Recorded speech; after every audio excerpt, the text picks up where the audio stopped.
I'm not going to start with any easy questions.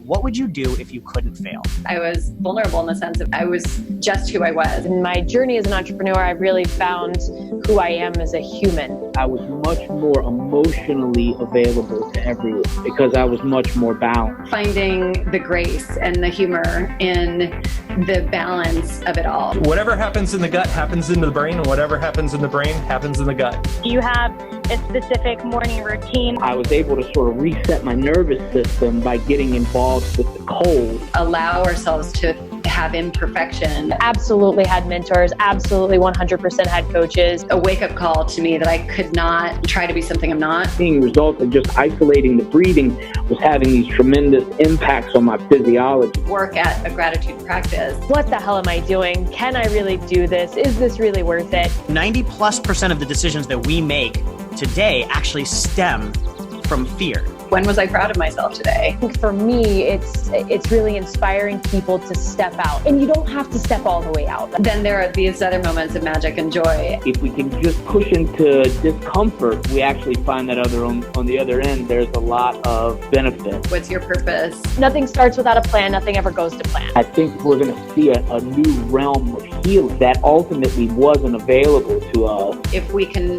bring a practice into our lives that helps us be more vulnerable. So much of entrepreneurship, I truly believe, to anybody on this call is grit. I got involved with Wim.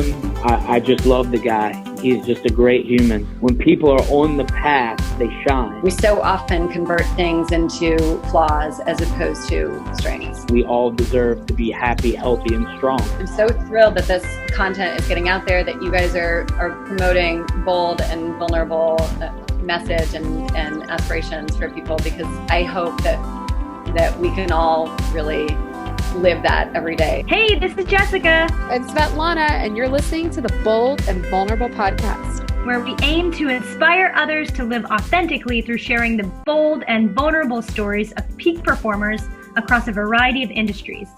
This is your host, Jessica, and this week we have Brandon Powell on the Bold and Vulnerable podcast. Brandon and I connected during a Wim Hof High Performance Summit in 2017, and I became infatuated with the practice, which I've now integrated into my morning priming and into my life as a ritual for health and success. Brandon is a Wim Hof instructor and summit leader, a martial arts business owner, and he's passionate about esoteric methodologies that can help our neurofunctions like cold exposure and cannabis, among other things that we dive into during this conversation. Without further introduction, please enjoy our conversation with Brandon Powell. Brandon, tell us who you are, how you got involved with the Wim Hof Method, and what it is for those listeners who don't know anything about that method or who Wim Hof is. Well, thank you, Jessica and Svetlana.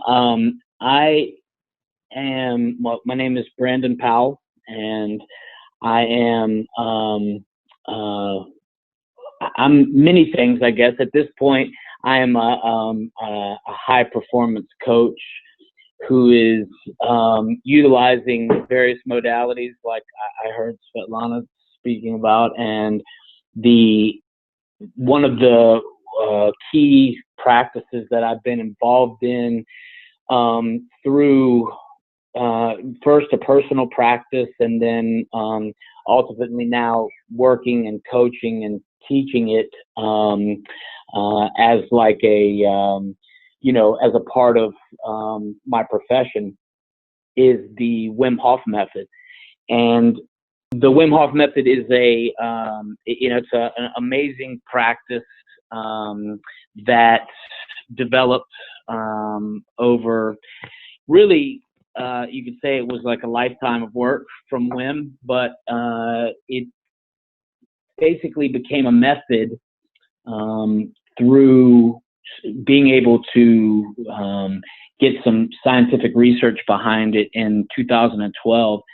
And I found out about it maybe about a year after the method actually became like legitimized, and got really involved in it. And yeah, like I said, it's just been onward ever since. It has been very transformative.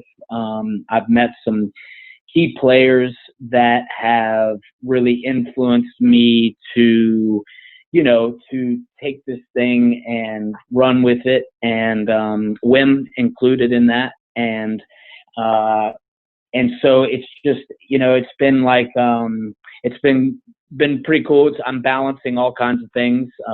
First and foremost, I'm a father, and I have two boys, happily married, and I have a small business that I run in Charlotte, North Carolina at the moment, where we teach martial arts. And so that's kind of how I got into the Wim Hof method in this roundabout sort of way, is that the way that I perceived it initially was sort of this self-defense, internal self-defense system. And, I really, kind of like Jessica said, I used it on myself initially to really have that direct experience and get the results for my own benefit. I work with a lot of athletes, but specifically in the skill sets that I work with, performance is just, it's necessary. You have to, in order to get results, you really have to put your performance first and foremost. And so that, a lot of things, it's lifestyle essentially, in order to get better performance from yourself. So the Wim Hof method was just this thing that immediately just, for me, was like a big missing piece. And we can get into that, and we can get into how, it affects the body and the mind in so many various ways, and how it links them together uniquely, because of the doors that the method opens in itself. So, I mean, that's a very, I don't know if that answers the question completely or gives too much, but, it's to say that the method, speaking to you guys directly about it, is first and foremost had a tremendous impact on me. And then I was able to watch it, repetitively, in the way that I was presenting it, have an impact on other people. And it really drew me deeper and deeper. And as I was able to really become more myself in my own presentation, because I really enjoy getting in front of groups of people. With Jessica's group, it was a fairly large group, 60 people or so. I've worked in that size a lot, and, and doing more intimate things as well. And even a few larger groups. But I just feel that, in that range of people, I've seen so much, like repetitive results. I can almost guess exactly what's going to happen with people as they're going through it, and it's a powerful thing, but it really is something that maybe is, showing us something that is innately in us, something that's deep in us, that maybe is like almost a forgotten way to get the particular results that it offers, Absolutely. Yeah. And I mean, just to dive into what you said a little deeper, and I definitely want to hear more about your personal experiences and how it's really affected your life. And, I've only practiced for a year since I left the conference at the High Performance Summit, that I learned, the technologies and the ins and outs and logistics, with you.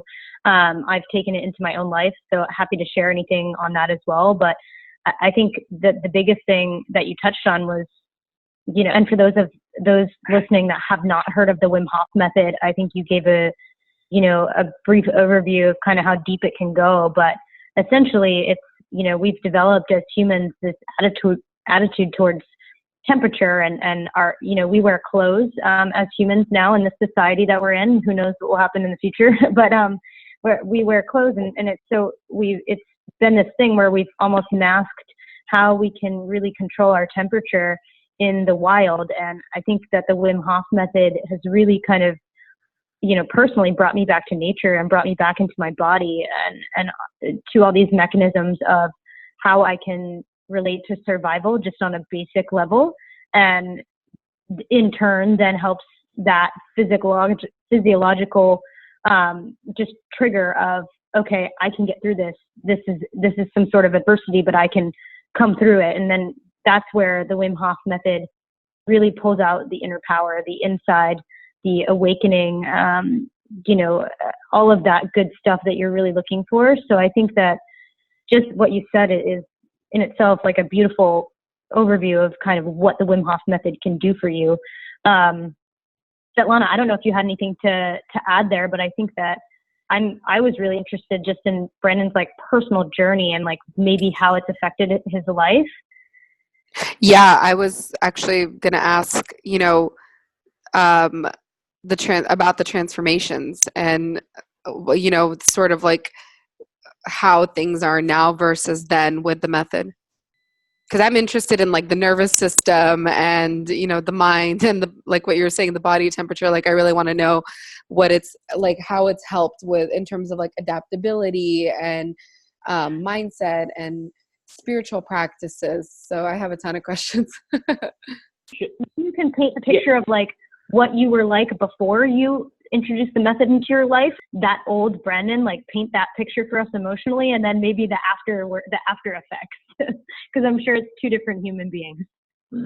Well, I mean, it is and it isn't. I mean, it's like, I'll be honest. I mean, maybe I should preface a little bit with just the simplicity and what the Wim Hof method directly is for anybody who doesn't know, because, and to make it, to streamline just the thought of what you were saying, Jessica, because basically it's very simple. The Wim Hof method is a breathing technique or a series of breathing techniques,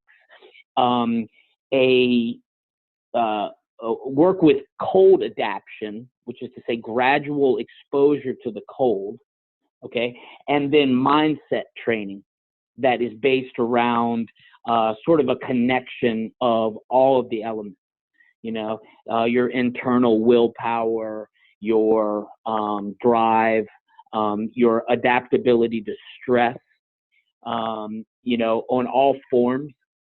We use the cold because it is a very passive tool. It's something that is readily available in nature. And like Jessica said, it brings you back to nature because of that in itself. Plus, if you know Wim's story, I felt really compelled to get involved in the method because of Wim's particular story and his message, really. It was something that was, sort of coinciding synchronistically, if you will, in a way that, it was something that I needed in the moment, and it presented itself. I took full advantage of it, which is what would be my message to anybody at any point in time. When you really feel the urge to jump, you should. It usually, it can be scary, but you usually find out it's like a feather bed on the other side, and it usually leads you somewhere awesome.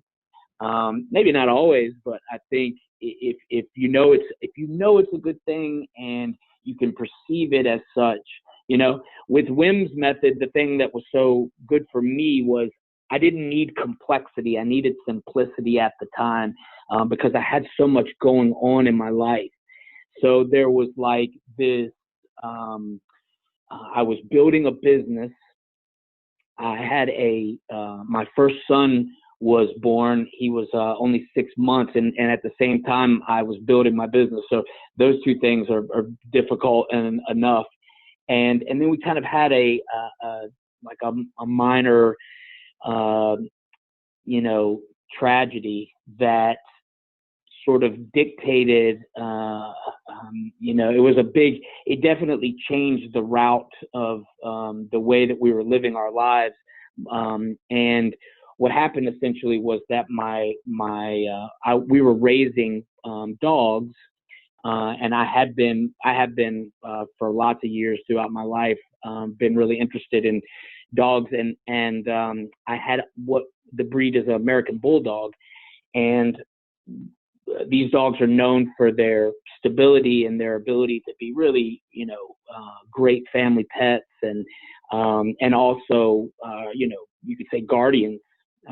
They've always been that way in the lines that I've worked with. And I got involved with a line that I wasn't familiar with. And I got a hold of a puppy who we were deeply in love with. We loved the dog. He was a family pet initially. But as he matured, he just started showing some traits that were, really undesirable. And ultimately, like the worst thing possible, like nightmarish kind of thing happened, where he just kind of snapped. And he attacked my wife. And there was a whole situation where we had to recover from that. Luckily I was home when it happened, and so I was able to stop it before anything got to be too serious, though it was serious enough. He bit her really, really like seriously around the ankle, and so she had to recover. She couldn't really walk for about a month, and we had a small child and brand new business, and there was just a lot of stress in my life, a lot of things going on. And, I was dealing with the loss of my dog too. A lot of things happened. The dog was put down, and ultimately it was just a really trying time. And so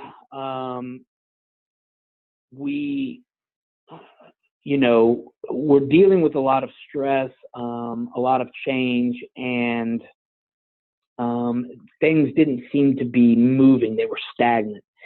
And right about that time, the Wim Hof Method came into my life, and I just didn't realize like how deep I was, like in like sort of like a fight or flight state, until I really got involved in the Wim Hof Method. I really think I was kind of suffering from, PTS a little bit. And I had I was really worried about my family quite a bit, and, and it was justified, but at the same time, it was maybe a little bit too much. And it was unsettling. So when I was able to sort of reset my nervous system by getting involved with the cold, which has always been a fascination to me. I'm a big snowboarder. I like the extreme. So I like being in the cold, pushing myself on climbs and hikes. And that was always something that I, had been involved in just about every year. And so when I saw Wim's thing, initially I kind of saw it as this thing that, I saw him really pushing the limits, and of course doing things to the extreme and with, very little clothes on. So it made it seem even more to me as a martial artist, it made it seem like a real mind over body type of thing, control. And so I was really fascinated in it.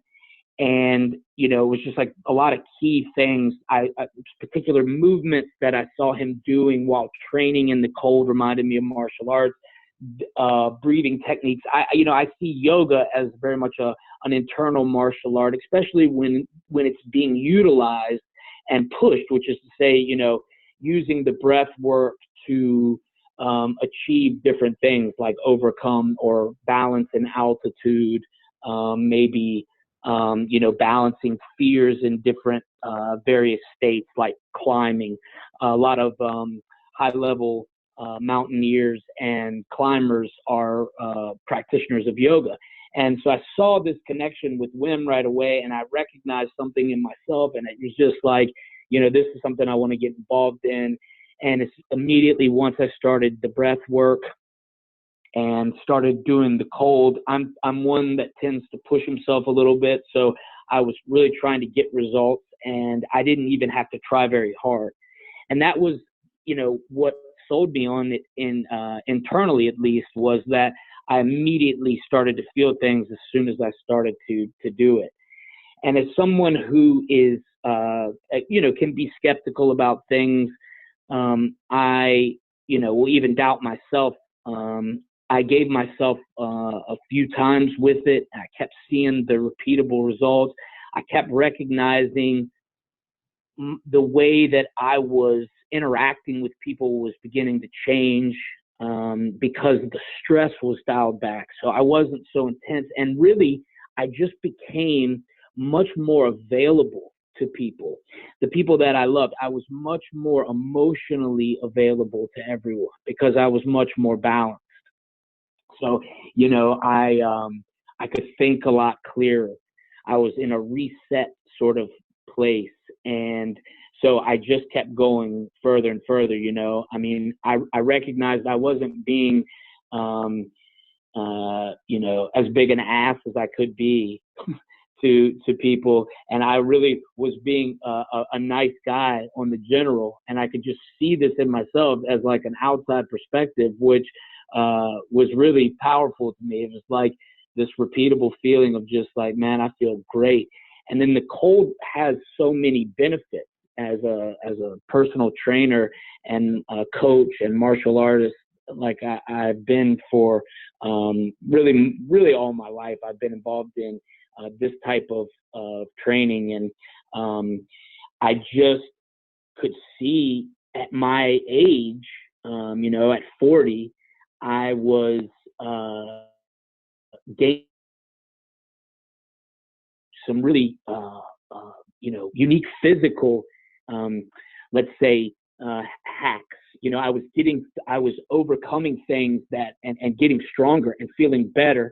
I recognized, for instance, my VO2 max changed. I mean, this might not be interesting to everyone, but to me, it really was, because I was seeing results, and just isolating the breathing was having these tremendous impacts on my physiology. So if you were to pinpoint like the things that really changed on me, my attitude really changed. And we know now that we're connecting into, you know, aspects of our brain that control and modulate pain. And through modulating this pain, we're able to have better emotional states.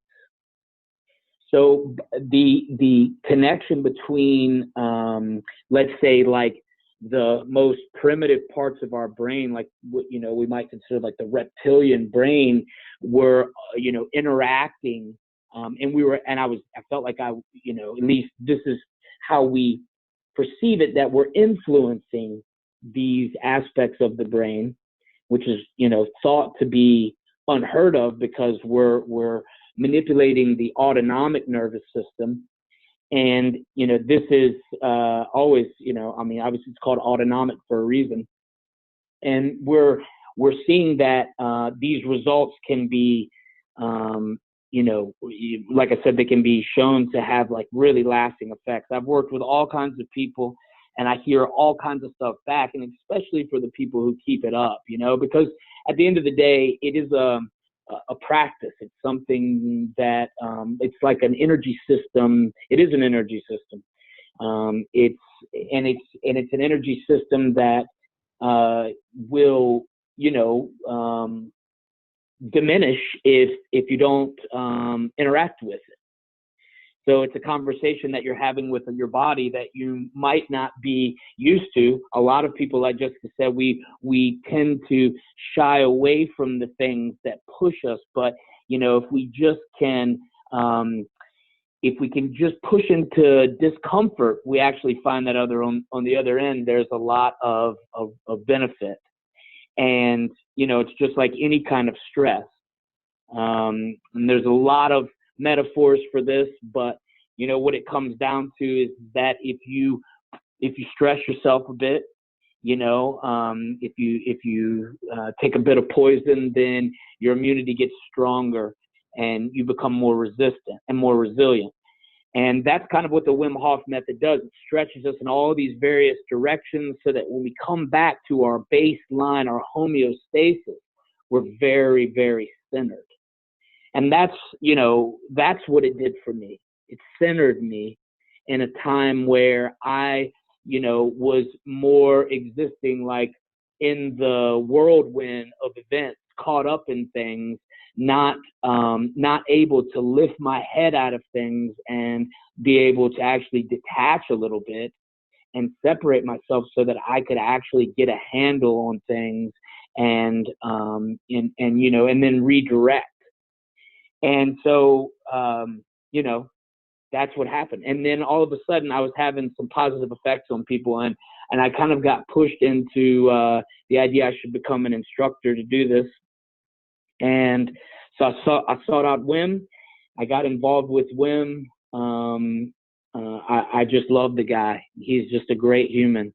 And, he really motivates me just by being with him. It's legit. When people are on the path, they shine, and he's on a great path. He's a great human. He has a lot of love in his heart. I mean, so much. And I've just seen him over the years not really change, no shifts. Message is the same. He's the same. And so it's really inspired me to keep going, to help him. I just feel like I'm a soldier really with him. I'm on the path with him. And because I believe in what he's saying, which is basically we all deserve to be happy, healthy, and strong. So that's I love that. I love how you said I'm on the path with him. I love that.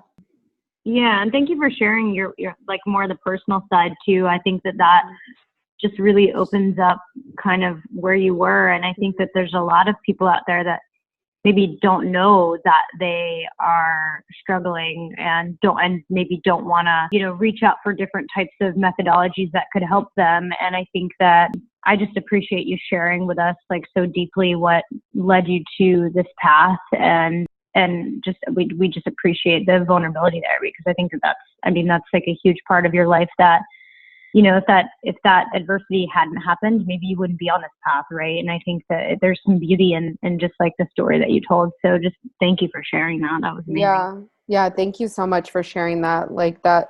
I mean, it like Jess said, it opens up like this side of like vulnerability of like on the outside. So much of us, it always just seems you see one layer of what's going on in people's lives, and sometimes it seems like people really have everything together. But it's kind of like what you said about.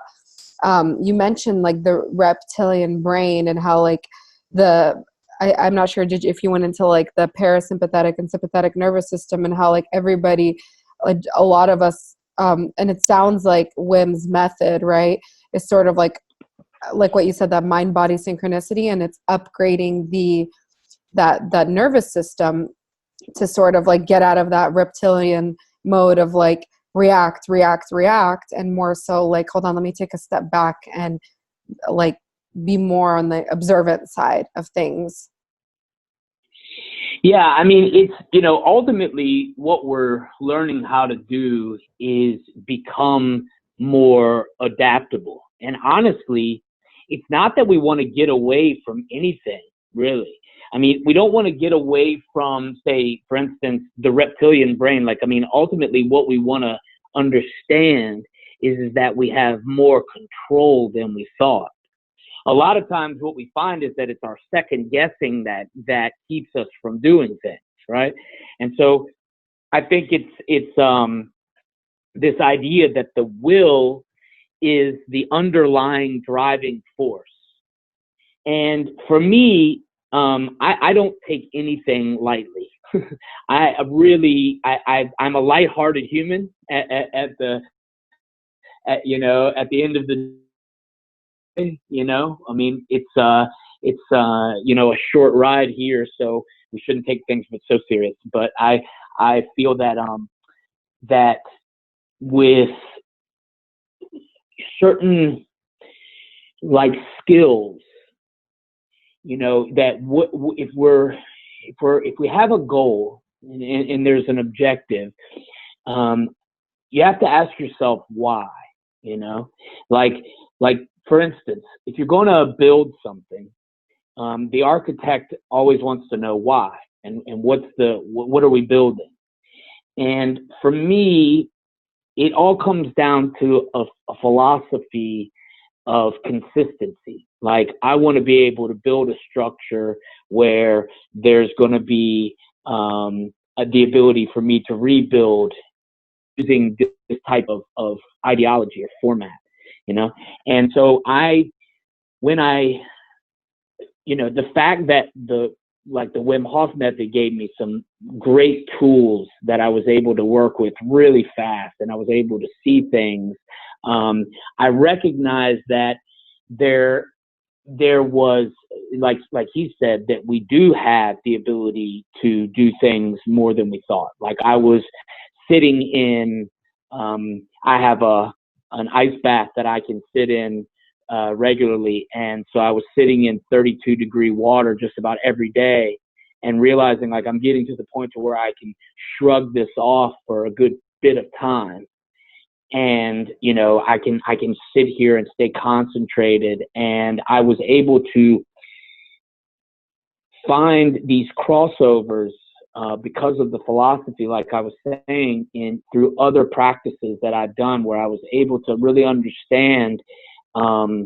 It's almost like a teaching that is underlying so many things that, and like I said, that is said in so many different ways, but can be made really simplistic, depending on what it is that you're trying to do. So I'm always, if I'm working with people, I want to get them results. I want to do it fast. So when I'm building them this thing, and I'm working with a particular philosophy, like I was saying, I'm looking for something that is like really going to cut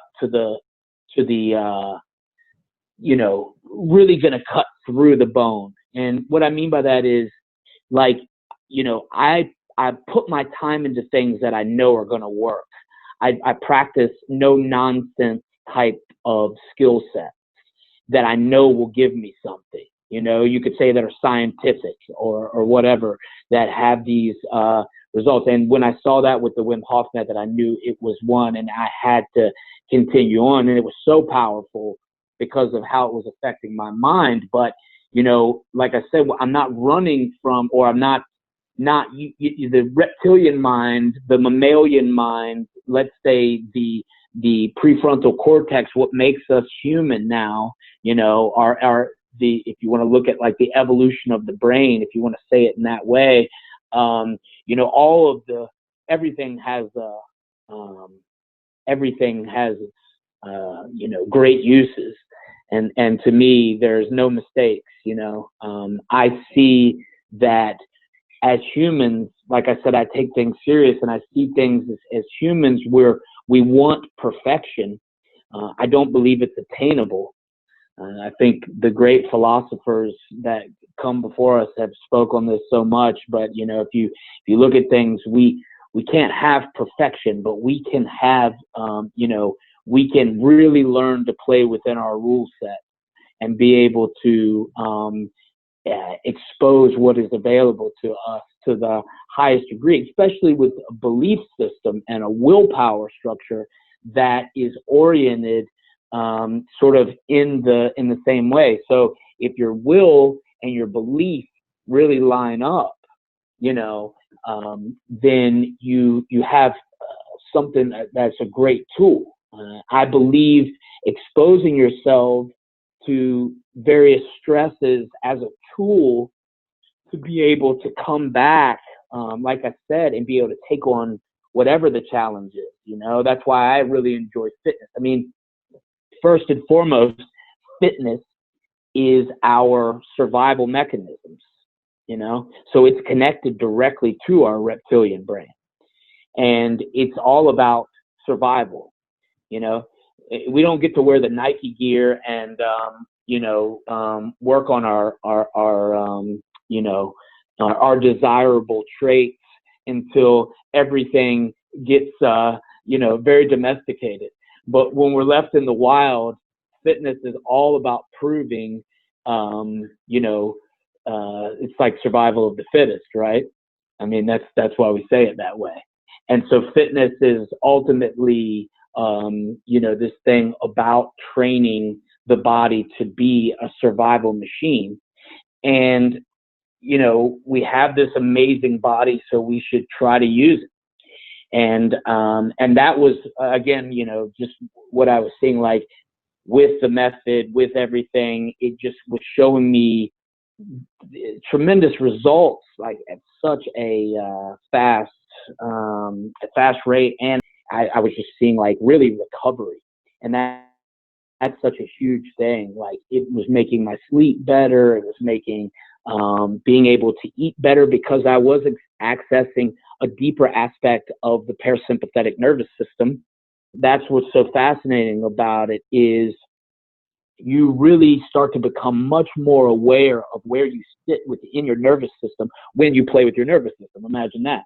So if you start trying to manipulate it, and you learn how to come, like I said, kind of keep coming back to the 0 point, you learn how to do that under stress more often, And then if you give yourself some powerful tools, external tools, like the cold, for instance, we know the cold just has such a tremendous impact on the parasympathetic nervous system, because once you become adapted, you're able to, thermogenesis, for instance, and the parasympathetic nervous system. And oh man, there's just so many things that tie into this. It might go further than I want to say in one breathful, but there's a lot going on within the physiology and the chemistry of the body, and into some really what I consider to be some fascinating things that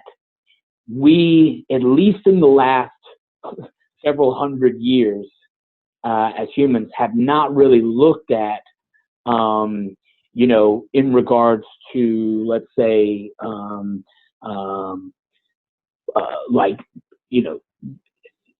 because we have had like certain restrictions in place, we haven't been able to do certain research that now falls very much in line with the type of practice that I think the Wim Hof method sort of fits within, and this is my own spin on it, but I feel like the Wim Hof method is a, very much a self-empowering practice through natural, through natural means, but because we're really affecting the chemistry so strongly in the brain, it is, and it's working with particular things, specifically cannabinoids.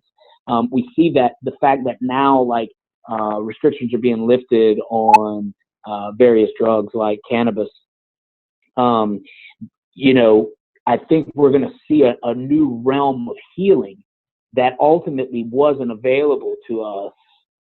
And if I was to really kind of wrap this whole thing up, I would say that initially I saw the Wim Hof method as this performance thing, but now I really see it as not only that, but a tremendous modality for working through trauma, through, which is like reminiscent of my story, and then ultimately, but so many. I mean, my story is what I've been humbled by is being able to work with as many people as I have, whether it be the various instructors that I've taught that are now instructors within the method, or just the various participants at my workshops. I've just seen that in itself, like people go through this kind of trauma release through the practice by adjusting their nervous system so significantly and becoming aware of things. And then ultimately, so I see it as this thing that's a healing modality, not just performance, but it's also healing. And hopefully we can use this along with other, other facets of healing that are becoming more in our view, and do, be able to offer people a way to, feel empowered. Absolutely. And just, for the listeners who don't know, I think you touched like on the parasympathetic nervous system, and just so that the people out there know why that's important. Essentially, it's our rest and digest system. So it helps us conserve energy. It slows the heart rate. There's a lot of things that nervous system, that part of the nervous system does that really helps us out. And I think too, not to get on a different track, but like even yoga practices can help, increase that intestinal activity, digestive activity, things like that. So I think that really tapping into those healing modalities that you mentioned, not just Wim Hof method, but other methodologies as well that are becoming available and really have been available to us for years. We're just kind of getting back to the roots, right? But it really helps out with the nervous system. And I think it's important to know why you want to tap into that, right? So like, it can increase intestinal and gland activity. It can relax, gastrointestinal tract. There's so many things that nervous system can do for your body. And, and I think that you just said it so perfectly. It's not just the Wim Hof method. That's one tool in your toolkit, but there's so many other things that are available to us, like cannabis and other things that we can turn to say, okay, this is happening to me, or not happening to me. This is happening for me, right? And this is what I can use to overcome some of this adversity, to overcome whatever sickness.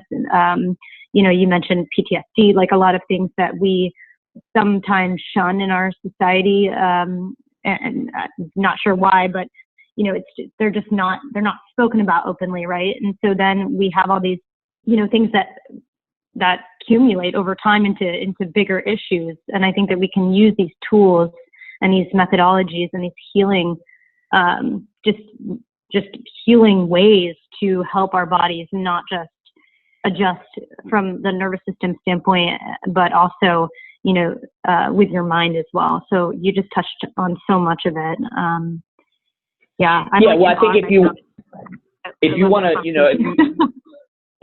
if you look at the nervous system, like the two aspects, you can really think it's all intertwined. It's one thing really, but we have these two sides of the nervous system, where you can say you have the parasympathetic and the sympathetic, right? And the sympathetic activity is our fight and flight activity, and our parasympathetic activity is our rest and digest, right? Known as feed and breathe. Right. So it's essentially the place where we want to be when we are in our home, in our dwelling, and everybody has a good sense of it when they think about being at home and being relaxed and being in comfort and feeling secure. That's more a sense of what the parasympathetic activity is like, being with the people that you love, being in comfort. Right. And then the sympathetic activity is more our activation mode, where when we walk out of our dwelling, hopefully we didn't bring too much stress into the dwelling. Right. But when we walk out of the dwelling, we now engage, it's sort of like you walk out of the dwelling and now it's time to find your food, and bring it home. That's the sort of the drive of the human, right? So we do this, we manifest this in all kinds of unique ways now. But we go out and we do our work. You could think of driving in traffic as low level and sometimes very high level sympathetic activity, and how quickly people will react in those situations because of being in the sympathetic state, and usually in an aggressive way, or some type of angry way, the lashing out sort of thing because of the fight, right? And so, when we're in those sympathetic states, especially if we're in them for long periods of time, we can really get lodged into those states. And so the sympathetic activity is like redlining. Imagine if you're always, it definitely is what leads to burnout. It's what leads to all kinds of, things that I think, destabilizing for us. They're just not, it's not the desired space to be in, right? And so we need it, and we need to be able to be strong when we're in it. And so having the balance is what's so necessary. And so being able to access the parasympathetic and being able to be relaxed under stress, right, under the gun. And so having a strong parasympathetic system. Parasympathetic system is connected to what we, or having, I should say, stronger parasympathetic activity is connected to vagal, what's known as vagal tone. And we can get into understanding a little bit about the vagus nerve and how it works. And this kind of connects what you were saying, Jessica, about, it's really the underlying thing that if we were to look at, all of the practices, what they're getting at in a lot of ways is creating a stronger vagal tone internally. And what happens is that we develop, we have a conversation that's going on all the time between the brain and the viscera, and we can turn the sort of knob up on that conversation so that we can really have better access to influencing that conversation.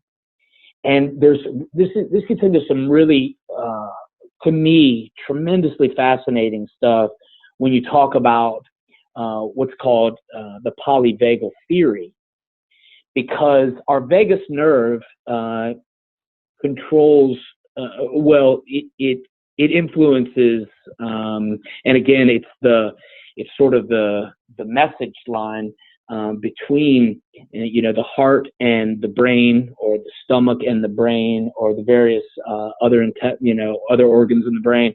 And so, for instance, our heart rate variability and our heart rate, for instance, also are directly influenced by the vagus nerve.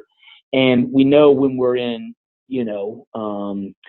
severe, like, sympathetic activity where we're really stressed, our heart rate is going to be responding in a certain way, and it becomes an indicator of our stress level. Same with the heart rate variability, which is the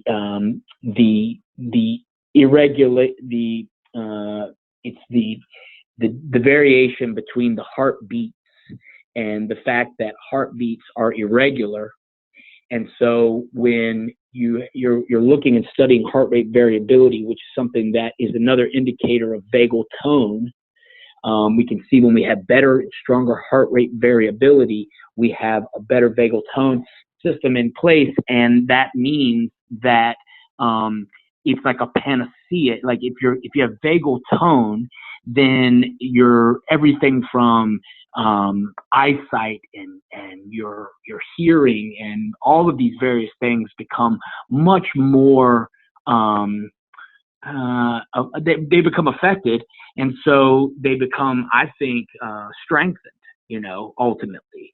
And so the vagus nerve is a tremendous source of like information to look into for anybody who doesn't has never heard of it or is never really studied it. There's so much there, and you can see the impact and the amazing types of tools that we can use to affect the vagus nerve. Things that elicit joy, like, for instance, singing. That's a great way to influence the vagus nerve. So dancing is a great way to influence the vagus nerve. These things that again are innately us and connect to us on a very deep level, and so I feel that you never want to suppress those things. We really want to enjoy that aspect of life, to sing and to dance and to just be human, to play in nature, to be be that thing. I really believe that is what we are, and the more we get away from that, the more we don't interact with our natural movements. Like, to say, if you can run, you should run. If you can jump, you should jump. If you can throw, you should throw, because these are the things that have designed your body to be what it is. And so we should take full advantage of all of those things.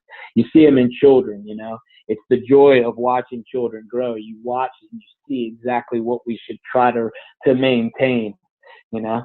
And so that's something else I saw within Wim right away, was that the children just flock to the guy. They love him. They love his energy because he's just a big kid.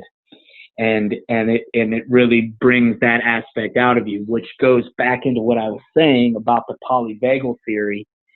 The polyvagal theory is essentially means mini vagus, and it means the interaction that we have with each other through our body language, namely our face, because the vagus nerve directly impacts the face. And so the way that you hold your face, it impacts your viscera. So if you tend to be happy, it actually does have a positive effect on not only your internal body, but the internal bodies and faces of other people around you. And we see this happen at all of the events that we hold when people really get into these spaces with the practice, is that there's a tremendous bonding experience that occurs. I've seen it, you know, I'm not gonna lie, I'm a bit addicted to it. It's just, if I feel like if I was to hold a workshop and that didn't occur, I would be really down. And maybe just because that's where I've seen a lot of my success, is that people walk away from these workshops and they're impacted. And so we worked together. It was about a year and a half ago, actually, I think closer to it. And so within about a year and a half, and going through and having the workshops I've done and doing them, not just in the States, but doing them, in Europe as well, I've seen it with so many various people. And, time and time again, I've had, really high performers, to people who are just, barely even know what the method is.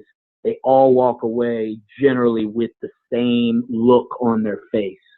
And that is, to me, like this thing that where it's, like I said, it's got me addicted to just want to keep doing it and want to keep bringing that maybe peace or sensibility to people. Yeah, I love that. Yeah. Wow. I mean, just thank you for sharing all the information about, the more of the scientific approach to it as well, because I think that helps people understand. Svetlana, do you have any other questions? I have one last one that's fun, but wanted to stay on the topic. Shoot. I feel like my mind is still kind of blown. I mean, I love that you went into I also really enjoy the scientific evidence of it, just for people that need a little bit of that as well too. But shoot your question, Jess.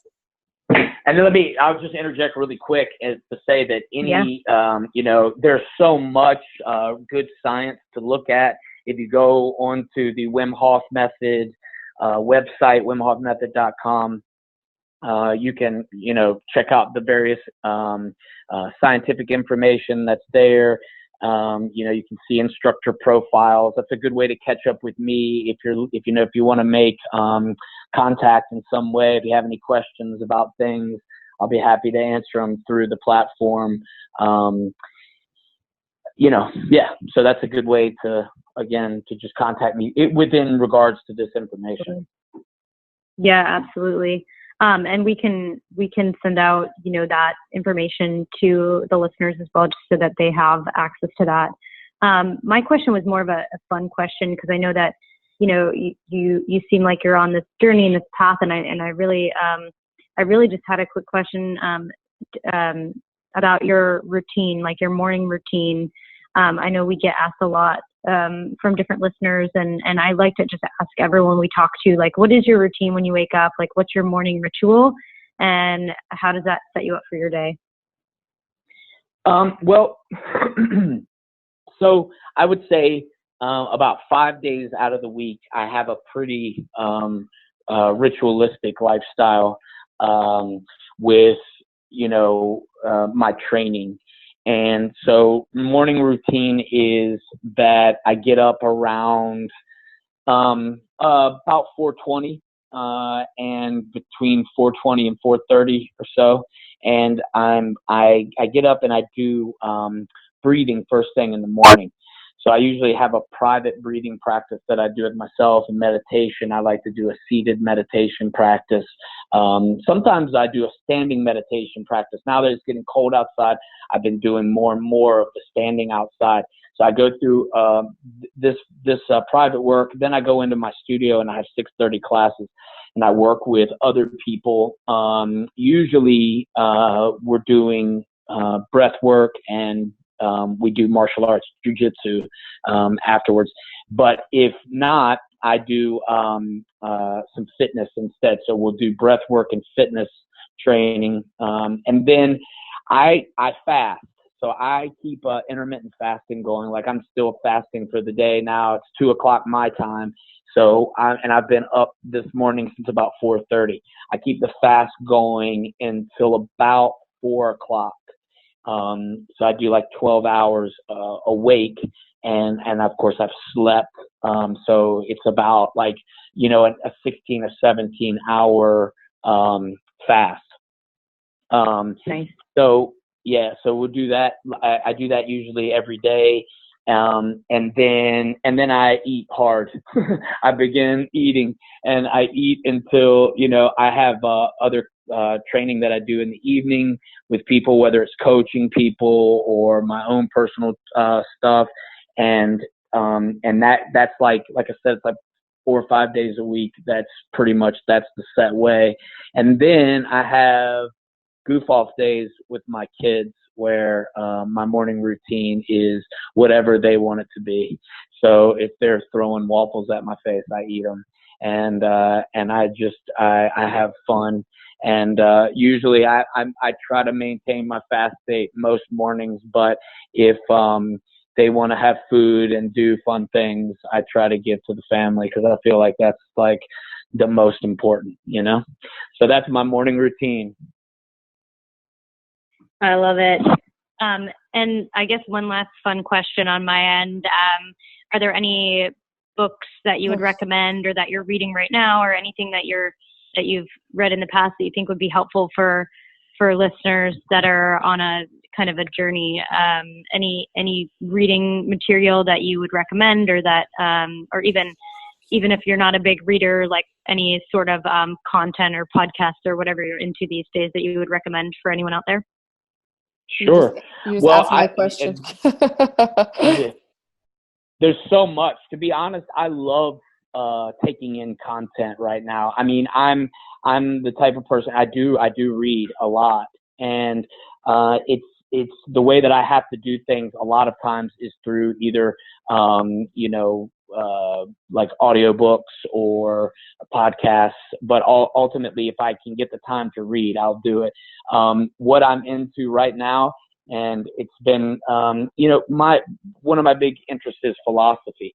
So I'm really interested in knowing why we think what we think, and why we maintain these particular thought structures. So, people have a lot of, people condense, there's a lot of irony in people's thought processes. A lot of times there's sometimes a lot of contradiction. People get too complex.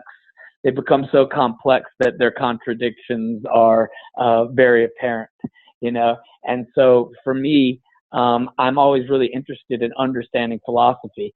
So I go back, and lately,